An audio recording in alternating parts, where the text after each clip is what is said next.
Assalamualaikum warahmatullahi wabarakatuh. Selamat pagi anak-anak. Berjumpa lagi dengan Pak Adi. Bagaimana kabarnya hari ini? Semoga kalian selalu dalam keadaan sehat dan semangat belajar.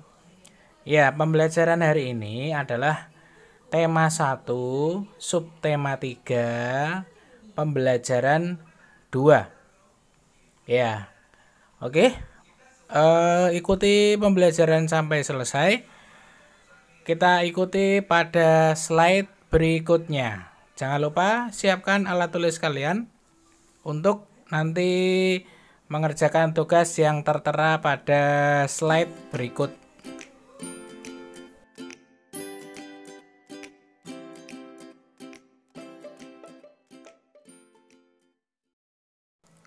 Ya, kita akan berbicara mengenai keberagaman rumah adat. Rumah adat di Indonesia ini sangat banyak, terdiri atas bermacam-macam rumah adat. Lalu, apa sih itu rumah adat? Rumah adat adalah bangunan tradisional yang memiliki ciri khas khusus sesuai dengan adatnya, yang digunakan sebagai tempat hunian atau tempat tinggal suatu suku bangsa tertentu. Ya, jadi rumah adat yang dimiliki oleh setiap provinsi yang ada di Indonesia itu berbeda-beda dan memiliki ciri khas tersendiri sesuai daerahnya masing-masing. Contoh, rumah adat di Jawa Tengah pasti akan berbeda dengan rumah adat yang ada di Sulawesi atau di Papua misalnya. Pasti berbeda menyesuaikan kondisi daerahnya masing-masing. Oke, kita akan bahas beberapa rumah adat yang ada di Indonesia. Yang pertama adalah rumah Krong Badi. Rumah adat ini berasal dari Aceh. Rumah ini memiliki tangga di depan rumah yang biasa digunakan sebagai jalan masuk ke dalam rumah. Nah, untuk keunikan rumah ini, tangga yang ada di rumah ini selalu berjumlah ganjil. Dindingnya terbuat dari kayu dan dihiasi dengan berbagai lukisan. Untuk bagian atapnya diberikan material dari daun rumbia. Keunikannya lagi bahwa pintu rumah ini dibuat lebih pendek. Tujuannya agar orang yang memasuki rumah ini memberikan salam hormat kepada pemilik rumah tanpa mengenal sosial ataupun kasta setempat.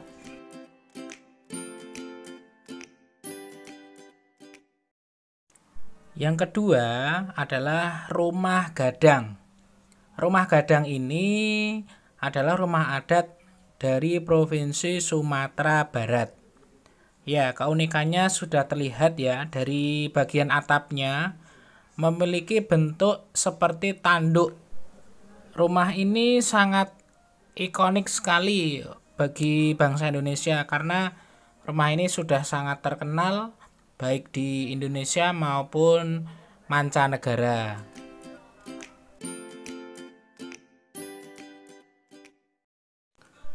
Untuk yang ketiga, ini adalah rumah rakit.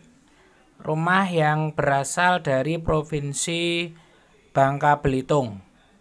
Ya, keunikan rumah ini dapat dilihat dari posisi dan bentuknya. Ya, bisa dilihat dari bentuknya. Rumah ini mirip dengan rakit dan dibangun di atas sungai. Nah, karena itulah rumah ini sangat populer di kota Palembang.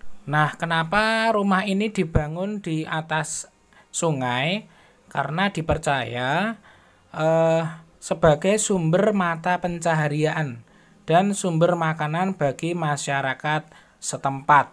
Untuk bahan yang digunakan yaitu menggunakan bambu jenis mayan. Bambu ini dapat mengambang di air, juga digunakan untuk dindingnya juga. Untuk bahan utamanya, rumah ini menggunakan rotan sebagai pengikat bambu dan bagian atas rumah rakit ini.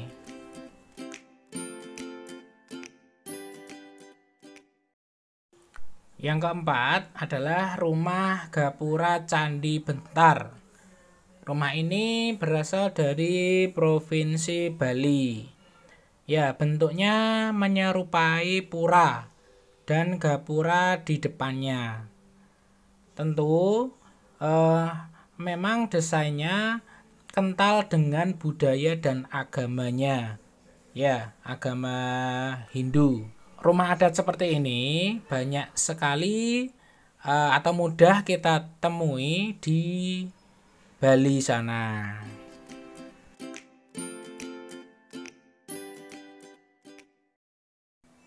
Nah, selanjutnya ada rumah joglo, ya.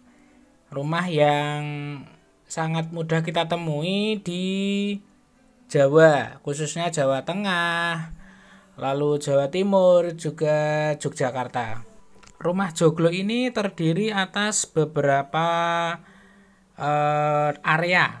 Ada pendopo, pringgitan, dalem, sentong, gandok tengen, dan gandok kiwo.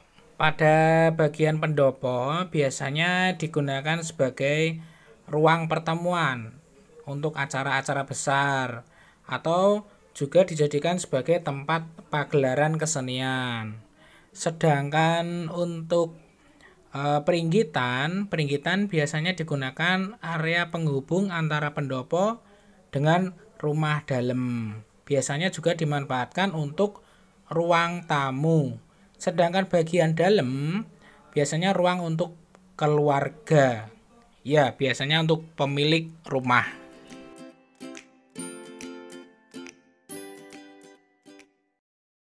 Oke, yang selanjutnya ini ada rumah sasak. Rumah sasak ini berasal dari Lombok. Lombok adalah sebuah daerah yang berada di Provinsi Nusa Tenggara Barat. Keunikan rumah ini dapat dilihat dari atapnya. Atapnya terbuat dari jerami atau alang-alang.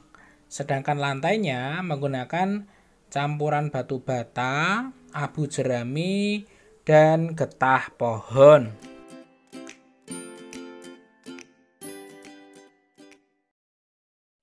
Yang ketujuh, ini ada rumah tongkonan. Rumah tongkonan berasal dari Sulawesi Selatan. Ya, rumah tongkonan ini adalah rumah yang digunakan sebagai hunian suku Toraja di Sulawesi Selatan. Keunikan yang paling terlihat dari rumah ini dapat dilihat dari bentuk atapnya. Atapnya seperti bentuk perahu, tetapi dalam posisi yang terbalik. Dan untuk bagian depannya terdapat bentuk tanduk kerbau. Nah, selain digunakan sebagai tempat tinggal, ternyata rumah tongkonan ini juga berfungsi untuk menyimpan mayat. Ya, mayat.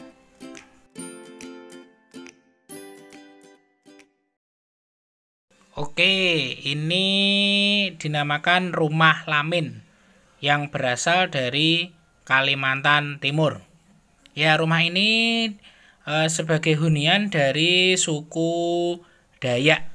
Rumah lamin ini tercatat sebagai rumah adat terbesar di Indonesia dengan panjang 300 meter dan lebarnya 15 meter serta punya tinggi yang kurang lebih 3 meter. Untuk penghuni di rumah ini bisa mencapai 40 hingga 45 kepala keluarga. Ya, setara dengan 250 jiwa atau orang di dalam satu rumah.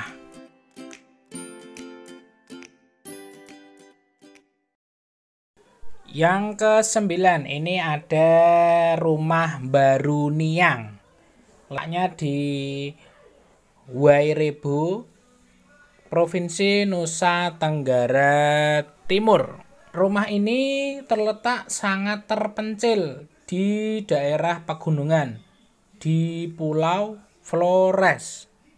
Bentuknya unik mengerucut dengan tinggi 15 meter dan memiliki 5 lantai yang ada di dalamnya. Rumah baru Niang ini mendapat penghargaan dengan kategori warisan budaya dari UNESCO Asia Pasifik pada tahun 2012 yang lalu.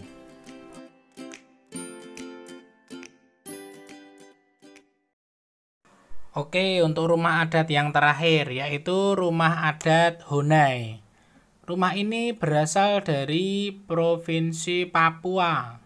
Ya, provinsi paling ujung timur di Indonesia. Rumah ini adalah hunian oleh suku Dani, yang rumah ini punya keunikan yang terbuat dari kayu serta beratapkan jerami. Rumah yang lebih mirip dengan jamur ini memiliki bentuk bundar.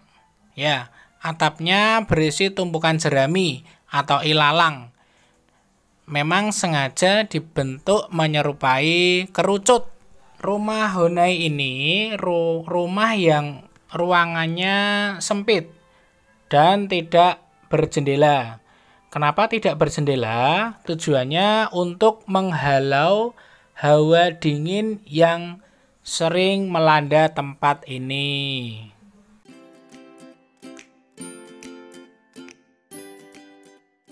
Ya, itu tadi ada 10 rumah adat yang sudah kita bahas. Oke, untuk berikutnya silahkan kalian kerjakan tugas yang tertera pada slide berikut ini. Ya, kita tadi sudah berbicara tentang rumah adat yang ada di Indonesia. Ya, selain rumah adat, keunikan dan keberagaman yang ada di Indonesia, salah satunya adalah kesenian tari. Ya, kita akan bahas tari yang populer di Jawa. Seperti yang tertera pada gambar, itu adalah tari dari Jawa, Jawa Tengah. Kita akan pelajari bagaimana gerak dasar tari-tarian dari Jawa. Oh ya, ada yang tahu? Yang ada pada gambar itu namanya tarian apa? Ya, itu namanya tari Bambangan Cakil. Ya, seperti namanya, di situ ada tokoh cakil yang berperan. Oke, untuk penjelasan berikutnya silahkan ikuti pada slide berikut ini. Ya, dalam tarian, unsur yang paling utama dalam sebuah tari itu adalah gerak atau gerakan. Gerakan dapat mengekspresikan maksud dari tarian yang ditunjukkan atau dipentaskan. Nah, untuk tari Jawa ini ada 3 keragaman. Yang pertama dari Surakarta, biasanya itu sifatnya dinamis dan komunikatif. Sedangkan dari Yogyakarta biasanya lebih kaku dan terlihat berwibawa. Sedangkan dari Jawa Timur biasanya lebih lincah dan lebih keras gerakannya. Untuk gerakan dasar dari tarian Jawa dibedakan dalam 4 bagian, yaitu gerak dasar kepala, gerak dasar tangan, gerak dasar badan, dan gerak dasar kaki. Semua itu punya istilah dan gerak dasar sendiri-sendiri. Tentunya antara gerak yang satu dengan gerak yang lain pasti sangat berbeda. Ya, satu contoh pada gerakan kepala. Ada yang dinamakan ulo mangap. Nah, gerakan ini gerakan kepala yang bertumpu pada dagu, diarahkan ke depan dan ke belakang secara bergantian. Untuk gerakan tangan, contohnya ada nyekiting, nyempurit, ngerayung. Nah, ada gerakan ngerayung, itu adalah gerakan di mana ibu jari menempel pada telapak tangan. Ya, untuk gerakan badan ada macam-macam. Ada istilah hoyok, ogek, egol, mendak, lambian. Nah, salah satunya adalah mendak. Mendak ini gerakan kaki merapat, kedua lutut ditekuk, kedua tangan berada di pinggang. Nah, yang terakhir gerak kaki, ada dinamakan srisik, ada kengser, ada gejuk, ada double step. Ya, untuk tugasnya silahkan kalian kerjakan di buku tulis halus kalian. Jika sudah selesai, silahkan dikirim ke guru kelas kalian masing-masing. Oke, cukup sekian untuk pembelajaran hari ini. Tetap semangat, tetap jaga kesehatan kalian, dan patuhi protokol kesehatan. Sekian dari Pak Adi. Wassalamualaikum warahmatullahi wabarakatuh.